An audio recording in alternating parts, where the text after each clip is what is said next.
नमस्कार, ABP news में आपका स्वागत है। आज मैं आपको एक ऐसे समाज सेवी और भारतीय जनता पार्टी के वरिष्ठ नेता की तस्वीर दिखाने जा रही हूं जो किसी परिचय के मोहताज नहीं। भारतीय जनता पार्टी के समाज सेवी नेता संजय बसोइया जी धर्मपत्नी अलका बसोइया जी, जुड़बाग गांव, त्रिनगर विधानसभा, जिन्होंने भारतीय जनता पार्टी के लिए अपना तन मन धन सब कुछ लगा दिया है। वह लगातार जनता की सेवा के लिए सदैव तैयार रहते हैं। विधानसभा के अंदर एक मिसाल कायम है, लगातार दिन रात जनता की सेवा करते हैं। जनता के बीच में रहकर उनके दुख दर्द को समझकर निस्वार्थ भाव से कार्य करते हैं। आप देख रहे हैं एबीपी न्यूज़, शाहिद वसीम खान के साथ, नई दिल्ली। दोस्तों, एबीपी न्यूज चैनल में आप सभी का स्वागत है। मैं पूजा आज आपके सामने एक ऐसी तस्वीर पेश करने जा रही हूँ जो किसी भी पहचान की मोहताज नहीं है।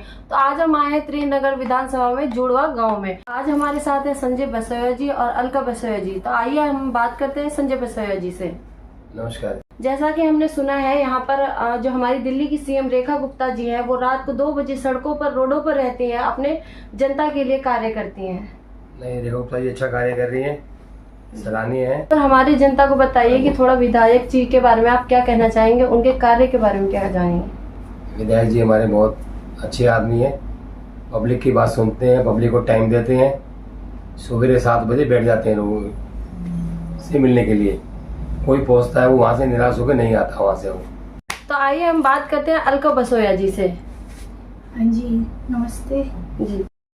सीएम रेखा गुप्ता अच्छा काम कर रही हैं। आवारा पशुओं के लिए या जानवरों के लिए, सभी के लिए बहुत अच्छा कार्य कर रही हैं। जैसा कि हमारी जनता जानती है, हमारी दिल्ली की सीएम रेखा गुप्ता जी रात के 2 बजे सड़कों पे या रोड पे रहती हैं अपनी जनता की सेवा करने के लिए। उनके बारे में क्या कहना चाहेंगे। हाँ जी, वो बहुत अच्छा कार्य कर रही हैं और लेडीज़ के लिए भी बहुत अच्छा कार्य कर रही हैं और पार्टी के लिए भी अच्छा कर रही हैं। मैडम, आम आदमी पार्टी की जो कार्यकर्ता जो जैसे कार्य कर रहे हैं दिल्ली में, उससे आप कैसी सहमति रखती हैं। उन्होंने जो अरविंद केजरीवाल ने जो बोला वो पूरा नहीं करके दिखाया और लेडी शराब को बढ़ावा दिया, उन्होंने गलत चीज़ों को बढ़ावा दिया। जैसा वो दिखा के आए थे पार्टी में, ऐसा उन्होंने कोई कार्य नहीं किया। क्या दिल्ली के महिलाओं का अपमान हुआ? महिलाओं शराब एक फ्री देके, एक के साथ एक फ्री करके लोगों को शराब के लिए बढ़ावा दिया है उन्होंने। जी, क्या कुछ कहना चाहेंगे यहाँ के जो विधायक हैं, सर्वश्रेष्ठ विधायक तिलकराम गुप्ता जी? तो अगर हम बात करें उनकी, तो 7 बजे हम और आप सो के नहीं उठते, लेकिन वो पहले एक ऐसे विधायक हैं, उनकी उम्र भी ज़्यादा है, फिर भी वो 7 बजे रोड पे उठ के मिलते हैं जनता से। क्या कुछ कहना चाहेंगे। हाँ जी, वो अच्छा कार्य कर रही हैं। दिल्ली की मुख्यमंत्री रेखा गुप्ता जी के लिए क्या कुछ कहना चाहेंगे आप? वो दिल्ली के लिए अच्छा कार्य कर रही हैं और लड़कियों के लिए भी अच्छा कार्य कर रही हैं और मोदी जी भी अच्छा कार्य कर रहे हैं। देश के प्रधानमंत्री नरेंद्र मोदी ने कहा था चुनाव में कि अब नहीं सहेंगे, बदल के रहेंगे। तो वाकई में दिल्ली में एक इतिहास कायम हुआ। 11 साल बाद अगर बात करें तो पहले दिल्ली में 11 साल से आम आदमी पार्टी की पूर्ण बहुमत की सरकार थी। 27 साल बाद दिल्ली में भारतीय जनता पार्टी की 53वीं सरकार बनी हुई है। किस तरीके से मोदी जी की नीतियों को जन जन तक पहुंचाया आप लोगों ने। दिल्ली में भारतीय जनता पार्टी की पूर्ण बहुमत की सरकार बनी, क्या कुछ कहना चाहेंगे। हाँ जी, मोदी जी ने बहुत अच्छे कार्य कर रहे हैं और देश को भी बढ़ावा, अच्छे कार्य के लिए बढ़ावा दे रहे हैं मोदी जी। और जो उन्होंने कहा उनको पूरा भी कर रहे हैं। आपको क्या लगता है जिस तरीके दिल्ली में विकास हो रहा है बुलेट ट्रेन के तरीके से, क्या अगले 5 साल इसी बुलेट ट्रेन के दिल्ली के अंदर विकास होगा? जी बिल्कुल होगा।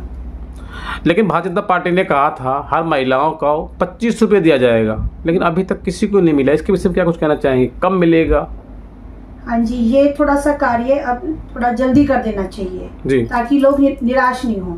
जी, तो आपको क्या लगता है 100 दिन से ज़्यादा पूरे हो गए, 4 महीना हो गया दिल्ली के अंदर, 4 महीने ज़्यादा भी होगा।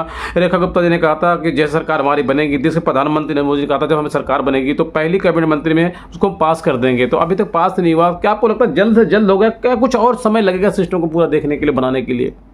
हाँ जी, अब उनको थोड़ा सा इस चीज़ पर ध्यान देना चाहिए। जो उन्होंने दिल्ली की लेडीजों से जो वादे किए थे उनको अब उन्हें पूरा करके दिखाना। जैसा कि हम जानते हैं, हमारे भारत में, हमारे इंडिया में लड़कियों की एक नई पहचान पहले से बनी हुई है, लेकिन आज की समाज के में जैसा कि हम देख रहे हैं लड़कियों के साथ दुष्कर्म हो रहे हैं। तो उसके बारे में आप क्या कहना चाहेंगे। मैं ये कहना चाहूँगी कि लड़कियों की सेफ्टी पहले है और लड़कियों के लिए जो आज माहौल बन रहा है, लड़कियों को पढ़ाए। प्रधानमंत्री जी ने बोला ही है लड़कियों को पढ़ाए और आगे, लेकिन लड़कियों के लिए सेफ्टी बहुत ज़रूरी चीज़ है, तभी वो आगे बढ़ेंगी और वो पढ़ेंगी भी। और पीछे मैंने किरण बेदी जी का इंटरव्यू देखा था। लड़कियों को माँ बाप कमजोर ना बनाए, लड़कियों को ये कह देते हैं कि अब शादी कर दी, अब तेरा घर वो ही है। ऐसा नहीं कहना चाहिए, हमेशा यही बोलना चाहिए एक घर तेरा ये है, एक घर तेरा वो है।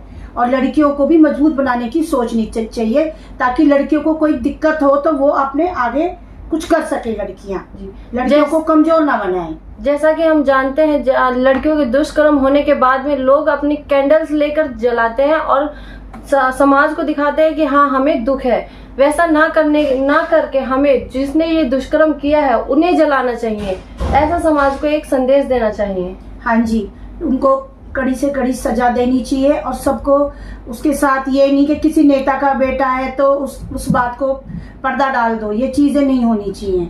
मैडम, जैसा कि अभी एक केस था मनीषा के रेपिस्ट को पकड़ा गया है, बट उसमें इतनी उंगली उठाई गई थी कि मनीषा की ही हर गलती पे उन्होंने उसी का नाम लिया था। तो उस पे आप क्या कहना चाहेंगे? हाँ जी, ये चीज गलत है। कहीं ना कहीं कोई ना कोई उसको बढ़ावा दे रहा है, जो मनीषा का केस खुल के नहीं आ रहा। वैसे एक लोग कह रहे हैं कि लड़की को पढ़ाओ और बचाओ, लेकिन जब लड़की बाहर निकलेगी वो सेफ ही नहीं होगी तो वो कैसे आगे बढ़ेगी। जैसा कि लड़कियों के माँ बाप पहले ही उनको कमजोर करते हैं, उनसे कहते हैं कि तुम लड़की हो, चुन्नी डाल के रखो, अपने घर से बाहर रात के 10 बजे 9 बजे ना निकलो। तो ये माँ बाप ये लड़कियों को सिखाना चाहिए कि जहाँ जाओ अपनी हिम्मत से बनकर जाओ। हाँ जी, माँ बाप को भी लड़कियों को सपोर्ट करना चाहिए और बेटी को कमजोर ना बनाए, बेटी को पढ़ाए, अच्छे से आगे बढ़ने का मौका देना चाहिए।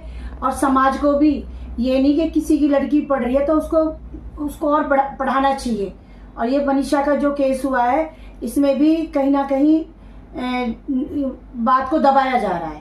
जी, तो हमारे समाज को क्या संदेश देना चाहेंगे आप इस लड़की को? मैं यही कहना चाहूंगी कि लड़कियों की सेफ्टी पे ध्यान दिया जाए। सरकार से यही कहना चाहूंगी कि लड़कियों को आगे बढ़ाया जाए और पेरेंट्स से भी मैं यही कहूंगी कि लड़कियों को मजबूत करा जाए। ये नहीं कि ससुराल पे छोड़ देते हैं कि चाहे मरो चाहे, अपने बच्चों को पढ़ाओ लिखाओ, अच्छे से उनको कामयाब बनाओ, तब बच्चों के लिए कुछ सोचो। दिल्ली की सर्वश्रेष्ठ मुख्यमंत्री रेखा गुप्ता जी बारे में क्या कुछ चाहेंगे? जिस तरीके से उनके ऊपर जानलेवा हमला हो उसके बारे में क्या कुछ कहना चाहेंगे आप? ये चीज हमला जो हुआ है वो बहुत गलत हुआ है। उन्होंने जो गलत काम करते हैं उनको दुख हुआ, इसीलिए उन्होंने हमला किया है। वो नहीं चाहते कि आवारा जो पशु हैं वो चाहते कि ऐसे घूमते रहें, इसीलिए उन्होंने हमला किया। गलत चीज को रोकना चाह रही है, लेकिन लोग जो गलत लोग हैं वो चाहते नहीं कि गलत चीज रुके। मेरा आपसे पहला और आखिरी सवाल, क्या दिल्ली में जिस तरीके से बुलेट ट्रेन के तरीके से काम हो रहा है, क्या अगले 5 साल इसी बुलेट ट्रेन के तरीके से दिल्ली में काम होगा? मेरे लाखों हजारों करोड़ दर्शक देख रहे हैं, वो जानना चाहते हैं इसी बुलेट ट्रेन के तरीके से काम होगा या रफ्तार कुछ धीमी होगी? रेखा गुप्ता जी से मुझे बिल्कुल उम्मीद है कि वो करेंगी और प्रधानमंत्री मोदी जी अच्छा कार्य कर रहे हैं देश के लिए।